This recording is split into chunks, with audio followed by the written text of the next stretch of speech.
नमस्कार दोस्तों, आइए सुनते हैं भीष्म साहनी के द्वारा लिखी कहानी दो गौरैया। घर में हम तीन ही व्यक्ति रहते हैं, माँ, पिताजी और मैं। पर पिताजी कहते हैं कि वो घर सराय बना हुआ है। हम तो जैसे यहाँ मेहमान हैं, घर के मालिक तो कोई दूसरे ही हैं। आंगन में आम का पेड़ है, तरह तरह के पक्षी उस पर डेरा डाले रहते हैं। जो भी पक्षी पहाड़ियों घाटियों पर से उतरता हुआ दिल्ली पहुँचता है, पिताजी कहते हैं वही सीधा हमारे घर पहुंच जाता है, जैसे हमारे घर का पता लिखवा कर आया हो। यहाँ कभी तोते पहुंच जाते हैं तो कभी कौवे और कभी तरह तरह के गौरैया। वो शोर मचता है कि कानों के पर्दे फट जाएं, पर लोग कहते हैं कि पक्षी गा रहे हैं। घर के अंदर भी यही हाल है। बीसियों तो चूहे बसते हैं, रात भर एक कमरे से दूसरे कमरे में भागते फिरते हैं।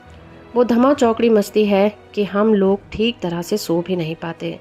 बर्तन गिरते हैं, डिब्बे खुलते हैं, प्याले टूटते हैं।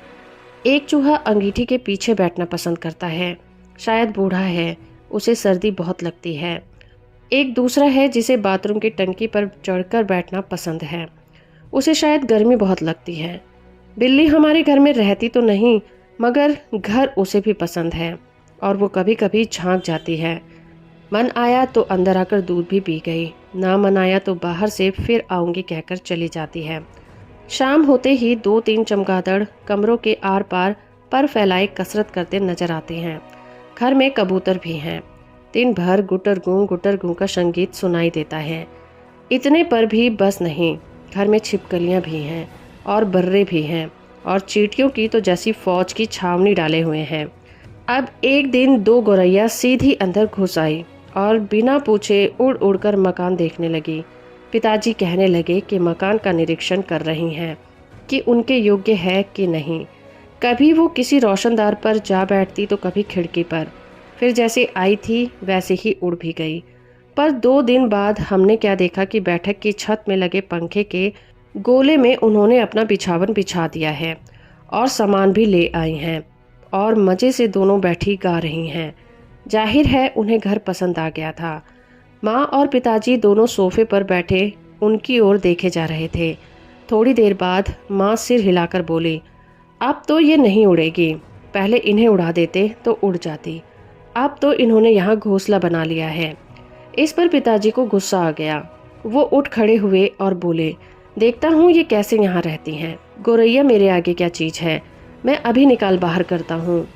छोड़ो जी, चूहों को तो निकाल नहीं पाए, अब चिड़ियों को निकालोगे, माँ ने व्यंग में कहा। माँ कोई बात व्यंग में कहे तो पिताजी उबल पड़ते हैं। वो समझते हैं कि माँ उनका मजाक उड़ा रही है। वो फौरन उठ खड़े हुए और पंखों के नीचे जाकर जोर से ताली बजाई और मुंह से शू शू कहा। बाहें झुलाई, फिर खड़े खड़े कूदने लगे। फिर बाहें झुलाते हुए गौरैये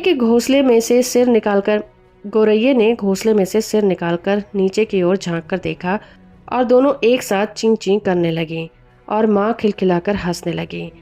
पिताजी को गुस्सा आ गया। इसमें हंसने की क्या बात है? माँ को ऐसे मौकों पर हमेशा मजाक सूझता है। हंसकर बोली, चिड़िया एक दूसरे से पूछ रही है कि यह आदमी कौन और नाच क्यों रहा है। तब पिताजी को और भी ज्यादा गुस्सा आ गया और वो पहले से भी ज्यादा ऊंचा कूदने लगे। गौरैया घोंसले में से निकलकर दूसरे पंखे के डैने पर जा बैठी। उन्हें पिताजी का नाचना जैसे बहुत पसंद आ रहा था। माँ फिर हंसने लगी। ये निकलेगी नहीं जी, अब इन्होंने अंडे दे दिए होंगे। निकलेंगी कैसे नहीं, पिताजी बोले और बाहर से लाठी उठा लाए। इसी बीच गौरैया फिर घोंसले में जा बैठी। उन्होंने लाठी ऊंची उठाकर पंखे के गोले को ठकोरा। ची ची करती गौरैया उठकर पर्दे के डंडे पर जा बैठी। इतनी तकलीफ करने की क्या जरूरत थी, पंखा चला देते तो ये उड़ जाती, माँ ने हंसकर कहा।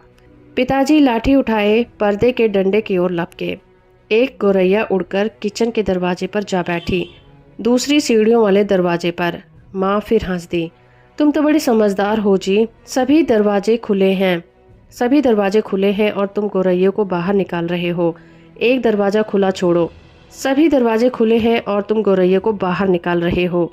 एक दरवाजा छोड़ो, बाकी दरवाजे बंद कर दो, तभी ये निकलेगी। तब पिताजी ने मुझे झिड़क कर कहा, तू खड़ा क्या देख रहा है, जा दोनों दरवाजे बंद कर दे। मैंने भागकर दोनों दरवाजे बंद कर दिए, केवल किचन वाला दरवाजा ही खुला रहा। पिताजी ने लाठी उठाई और गौरैया पर हमला बोल दिया। एक बार तो झूलती लाठी माँ के सिर पर लगते लगते बची। ची ची करती चिड़िया कभी एक जगह तो कभी दूसरी जगह जा बैठती। आखिर दोनों किचन की ओर खुलने हुए दरवाजे में से बाहर निकल गईं। माँ तालियां बजाने लगी। पिताजी ने लाठी दीवार के साथ टिकाकर रख दी और छाती फैलाई कुर्सी पर आ बैठे। आज दरवाजे बंद करके रखो, उन्होंने हुक्म दिया। एक दिन अंदर नहीं घुस पाएंगी तो छोड़ देंगी। तभी पंखे के ऊपर से ची ची की आवाज़ सुनाई पड़ी और माँ खिलखिलाकर हंस दी। मैंने सिर उठाकर ऊपर की ओर देखा। दोनों गौरैया फिर से अपने घोंसले में मौजूद थी। दरवाजे के नीचे से आ गई थी। माँ बोली, मैंने दरवाजे के नीचे देखा। सचमुच दरवाजे के नीचे थोड़ी थोड़ी जगह खाली थी। पिताजी को फिर गुस्सा आ गया। माँ मदद तो करती नहीं थी, बैठी हंसी जा रही थी। अब तो पिताजी गौरैया पर पिल पड़े। उन्होंने दरवाजे के नीचे कपड़े ठूस दिए ताकि कोई छेद बचा ना रह जाए और फिर लाठी झुलाते हुए उन पर टूट पड़े। चिड़िया ची ची करती फिर बाहर निकल गई, पर थोड़ी ही देर बाद वो फिर कमरे में मौजूद थी। अब की बार वो रोशनदान में से आ गई थी, जिसका एक शीशा टूटा हुआ था। देखो जी, चिड़िया को मत निकालो, माँ ने अब की बार गंभीरता से कहा। अब तो इन्होंने अंडे भी दे दिए होंगे, अब ये यहाँ से नहीं जाएंगी। क्या मतलब, मैं कालीन बर्बाद करवा लूं? पिताजी बोले और कुर्सी पर चढ़कर रोशनदान में कपड़ा ठूस दिया और फिर लाठी झुलाकर एक बार फिर चिड़ियों को खदेड़ दिया। दोनों पिछले आंगन की दीवार पर जा बैठी। इतने में रात हो गई। हम खाना खाकर ऊपर जाकर सो गए। जाने से पहले मैंने आंगन में झांक कर देखा, चिड़िया वहां पर नहीं थी। मैंने समझ लिया कि उन्हें अकल आ गई होगी। अपनी हार मानकर दूसरी जगह चली गई होंगे। दूसरे दिन इतवार था। जब हम लोग नीचे उतरकर आए तो वे फिर से मौजूद थी और मजे से बैठी मल्हार गा रही थी। पिताजी ने फिर लाठी उठा ली। उस दिन उन्हें गौरैया को बाहर निकालने में बहुत देर नहीं लगी। अब तो रोज यही कुछ होने लगा। दिन में तो वे बाहर निकल जाती, पर रात के वक्त जब हम सो रहे होते तो न जाने किस रास्ते से वो अंदर घुस आती थी। पिताजी परेशान हो उठे। आखिरकार कोई कहाँ तक लाठी झुला सकता है। पिताजी बार बार कहें, मैं हार मानने वाला आदमी नहीं हूँ, पर आखिर वह भी तंग आ गए थे। आखिर जब उनकी सहनशीलता खत्म हो चुकी तो वो कहने लगे कि वो गौरैया का घोंसला नोचकर निकाल देंगे और वो फौरन ही बाहर से एक स्टूल उठा लाए। घोंसला तोड़ना कठिन काम नहीं था। उन्होंने पंखे के नीचे फर्श पर स्टूल रखा और लाठी को लेकर स्टूल पर चढ़ गए। किसी को सचमुच बाहर निकालना हो तो उसका घर तोड़ देना चाहिए, उन्होंने गुस्से से कहा। घोंसले में से अनेक तिनके बाहर की ओर लटक रहे थे। गौरैया ने सजावट के लिए मानो झालर टांग रखी हो। पिताजी ने लाठी का सिरा सूखी घास के तिनकों पर जमाया और दाईं ओर से खींचा। 2 तिनके घोंसलों में से बाहर आ गए और फरफराते हुए नीचे उतरने लगे। चलो 2 तिनके तो निकल आए, माँ हंसकर बोली। अब बाकी 2000 भी निकल जाएंगे। तभी मैंने बाहर आंगन की ओर देखा और मुझे दोनों गौरैया नजर आई। इस बीच दोनों कुछ कुछ दुबला गई थी, कुछ कुछ काली पड़ गई थी। अब वे चहक भी नहीं रही थी। अब पिताजी लाठी का सिरा घास के तिनकों के ऊपर रखकर वहीं रखे रखे घुमाने लगे। इससे घोंसले के लंबे लंबे तिनके लाठी के सिर के साथ लिपटने लगे और लिपटते गए और घोंसला लाठी के इर्द गिर्द चीखता चला आने लगा। फिर वह खींच खींच कर लाठी के सिरे के इर्द गिर्द लपेटा जाने लगा। सूखी घास और रुई के फाहे और धागे और थिल्लियां लाठी के सिर पर लिपटने लगे। तभी सहसा जोर की आवाज आई, ची ची ची ची। पिताजी के हाथ ठिठक गए। यह क्या गौरैया लौट आई है? मैंने झट से बाहर की ओर देखा। नहीं, दोनों गौरैया बाहर दीवार पर चुपचाप बैठी थी। ची ची ची ची, फिर आवाज आई।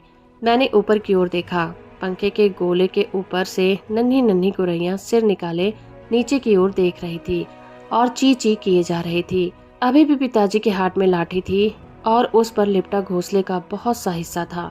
नन्ही नन्ही 2 गौरैया वे अभी भी झांके जा रही थी और ची ची करके मानो अपना परिचय दे रही थी। हम आ गई हैं। हमारे माँ बाप कहाँ हैं? मैं अवाक उनकी ओर देखता रहा।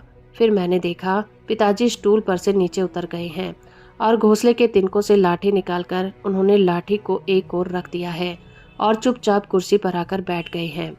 इस बीच माँ कुर्सी पर से उठी और सभी दरवाजे खोल दिए। नन्ही चिड़िया अभी भी हाँफ हाँफ कर चिल्लाई जा रही थी और अपने माँ बाप को बुला रही थी। उनके माँ बाप झट से उड़कर अंदर आ गए और ची ची करते उनसे जा मिले और उनके नन्ही नन्ही चोचों में चुग्गा डालने लगे। माँ, पिताजी और मैं उनकी ओर देखते रह गए। कमरे में फिर से शोर होने लगा था, पर अब की बार पिताजी उनकी ओर देखकर केवल मुस्कुराते रहे। तो दोस्तों, अभी आप सुन रहे थे भीष्म साहनी के द्वारा लिखी कहानी दो गौरैया। उम्मीद करती हूँ मेरा ये प्रयास और ये कहानी आपको अच्छी लगी होगी। इसी तरह की कहानियों को सुनने के लिए आप हमारे चैनल को सब्सक्राइब कर सकते हैं। वीडियो को लाइक और शेयर करना बिल्कुल मत भूलिएगा। धन्यवाद।